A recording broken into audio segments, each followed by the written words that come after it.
आणि एक महत्त्वाची बातमी, परभणी शहरामध्ये तणावाचं वातावरण आहे। आंबेडकरी अनुयायी रस्त्यावर उतरले आहेत। संविधान पुस्तकाचा अपमान केल्याचा आरोप करत हे आंदोलन करण्यात आलेलं आहे। घटनास्थळी आता पोलीस दाखल झालेत आणि आंदोलनकर्त्यांशी बातचीत केली जाते। सध्या परभणी शहरामध्ये तणावाचं वातावरण, संविधान पुस्तकाचा अपमान केल्याप्रकरणी हे आंदोलन करण्यात आलेलं आहे। थेट आपण माहितीसाठी जाऊयात आमचे प्रतिनिधी नजीर खान यांच्याकडे। नजीर, काय झालंय नेमकं? दुपारी 5च्या दरम्यान खरं तर परभणी शहरातील रेल्वे स्थानक परिसरात असलेल्या बाबासाहेब आंबेडकर यांच्या पुतळ्याच्या ठिकाणी संविधानाचे पुस्तक एका अज्ञात व्यक्तीकडून फेकण्याचा प्रयत्न झाला आणि त्यानंतर पोलिसांनी लगेचच त्या संबंधित व्यक्तीला ताब्यात घेतलेला आहे।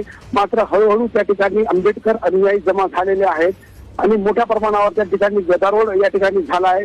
जोरदार घोषणा